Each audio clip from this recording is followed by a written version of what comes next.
বিসমিল্লাহির রহমানির রহিম। প্রিয় দেশবাসী, আসসালামু আলাইকুম। আশা করি আনন্দমুখর পরিবেশে আপনারা ঈদুল আজহা পালন করেছেন। আমি আপনাদের সবাইকে পবিত্র ঈদের শুভেচ্ছা জানাচ্ছি।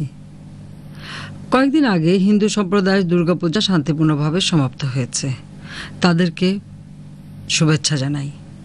আজ বৌদ্ধ সম্প্রদায়ের ধর্মীয় উৎসব প্রবরণা পূর্ণিমা, তাদেরকে আমার আন্তরিক শুভেচ্ছা জানাচ্ছি। পুলিশ, র্যাব, বিজিবি সহ আইন শৃঙ্খলা রক্ষাকারী সকল সংস্থাকে আন্তরিক ধন্যবাদ জানাচ্ছি, যারা দেশবাসীর আনন্দ উৎসবকে নিরাপদ ও শান্তিপূর্ণ করতে দিনরাত অক্লান্ত পরিশ্রম করেছেন। আগামীতেও তারা নাগরিকদের নিরাপত্তা নিশ্চিত করতে একইভাবে কাজ করবেন বলে আমি আশা করি। সচেতন দেশবাসী, জাতির পিতা বঙ্গবন্ধু শেখ মুজিবুর রহমানের নেতৃত্বে আমরা স্বাধীনতা অর্জন করেছি। আমি আজকের দিনে জাতির পিতা বঙ্গবন্ধু শেখ মুজিবুর রহমান, জাতীয় চার নেতা এবং মহান মুক্তিযুদ্ধে যারা আত্মাহুতি দিয়েছেন এবং আমার নির্যাতিত মা বোন সকলকে আমি শ্রদ্ধার সাথে স্মরণ করছি। বাংলাদেশ আওয়ামী লীগের নেতৃত্বে মহাজোট সরকার গণতন্ত্রকে একটি সুদৃঢ় এবং প্রাতিষ্ঠানিক ভিত্তির উপর দাঁড় করাতে বদ্ধপরিকর। গণতন্ত্র তখনই শক্তিশালী হবে যখন তা সাংবিধানিক ভিত্তির উপর প্রতিষ্ঠিত হবে।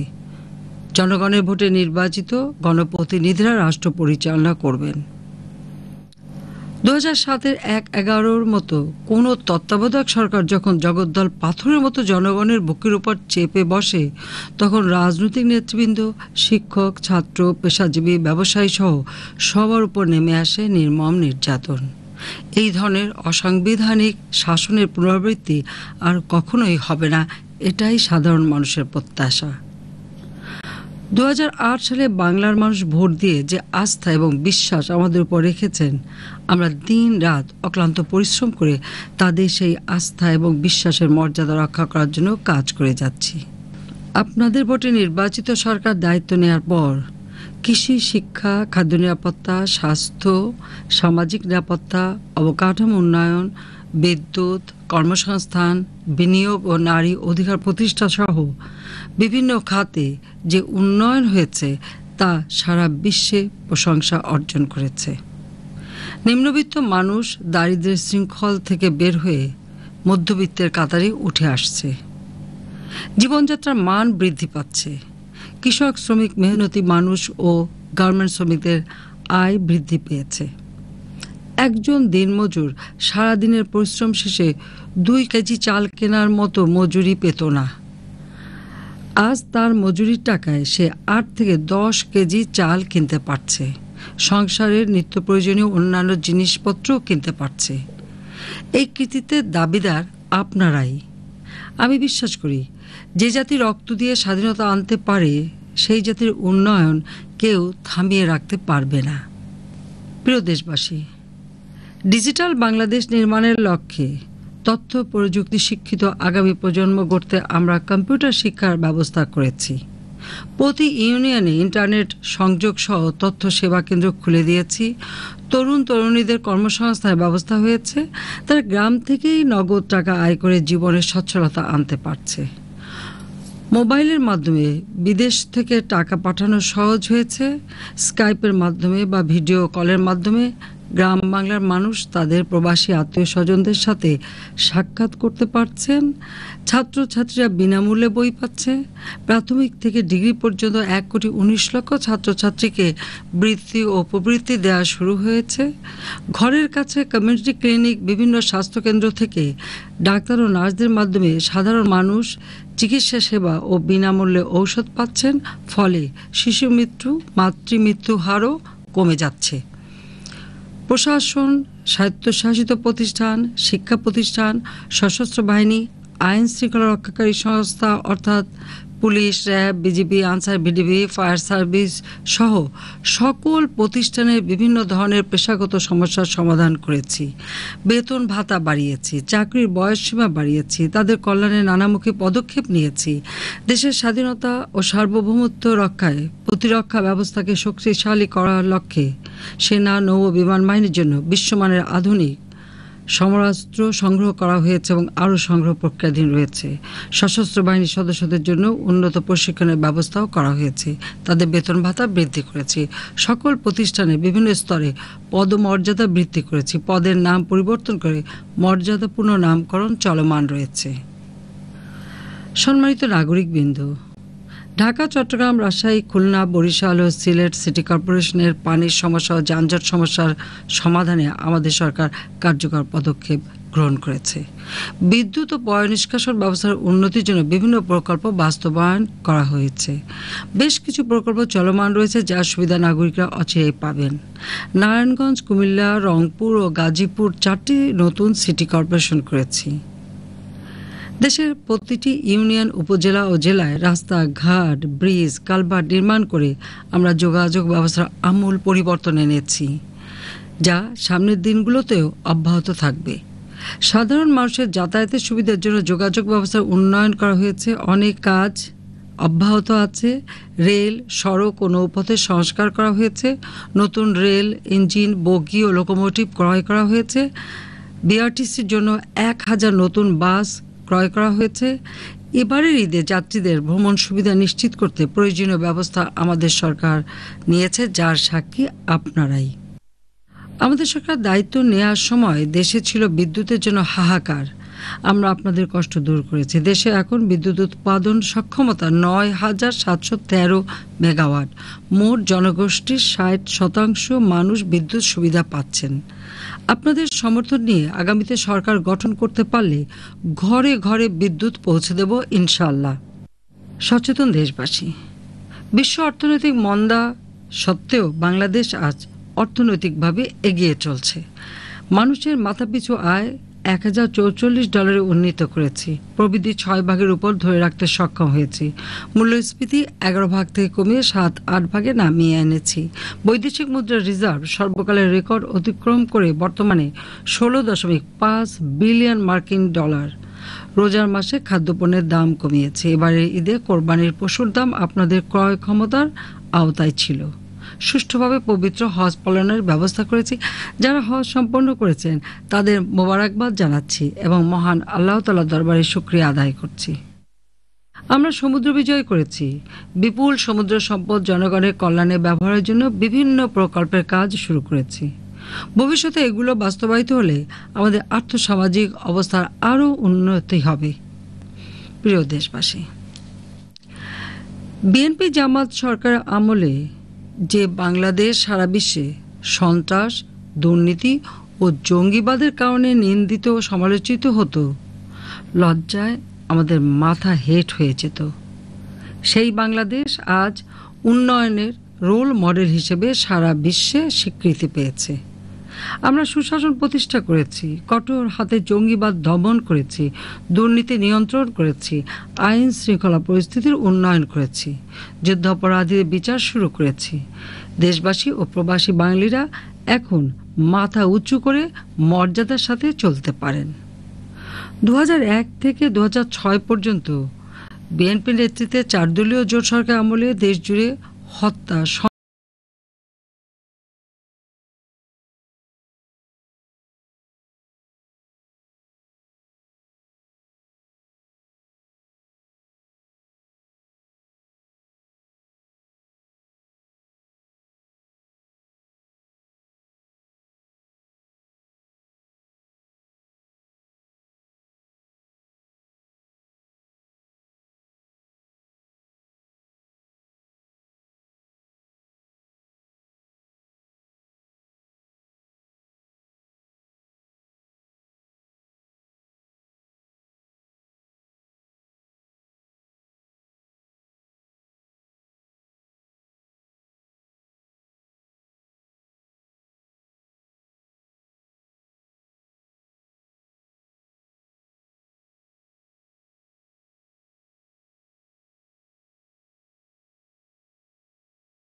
নানা অবাস্তব কথা বলে যাচ্ছেন, মানুষকে বিভ্রান্ত করছেন।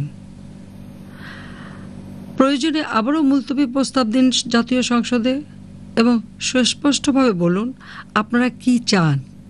আপনাদের মনে আছে মহামান্য রাষ্ট্রপতি প্রয়াত জিল্লুর রহমান সাহেব নির্বাচন কমিশন গঠন করার আগে সকল রাজনৈতিক দল ও পেশাজীবীদের সাথে মত বিনিময় করেছিলেন। বিরোধী দলের নেতা বিএনপি নেত্রী সেই সংলাপে যোগ দিয়েছিলেন।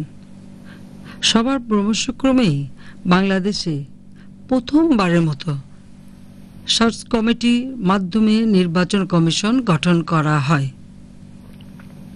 আমরা সরকার গঠনের পর থেকে এ পর্যন্ত ৫,৭৭৭টি নির্বাচন অনুষ্ঠিত হয়েছে।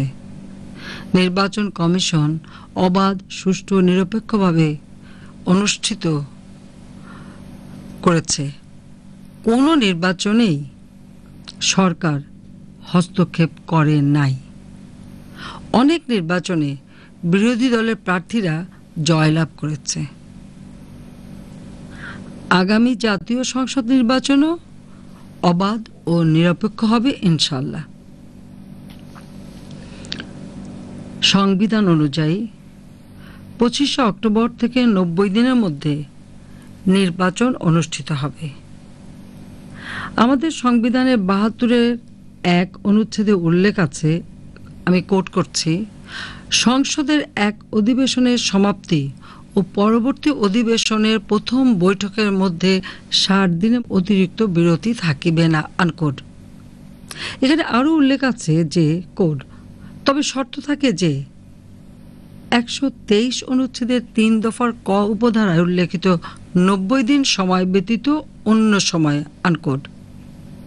সংবিধানের 123 অনুচ্ছেদের 3 দফায় নির্বাচন অনুষ্ঠানের বিষয় উল্লেখ আছে।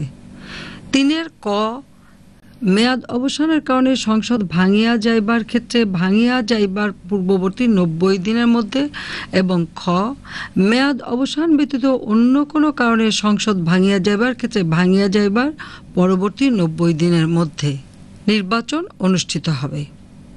2008 সালের 29শে ডিসেম্বরের নির্বাচনে জয়লাভ করে আওয়ামী লীগের নেতৃত্বে মহাজোট 2009 সালের 6 জানুয়ারি সরকার গঠন করে। 25 জানুয়ারি বর্তমান সংসদের প্রথম বৈঠক অনুষ্ঠিত হয়। সংবিধানের 123(3) অনুচ্ছেদ অনুযায়ী 25 অক্টোবর থেকে 90 দিনের হিসাব শুরু হবে।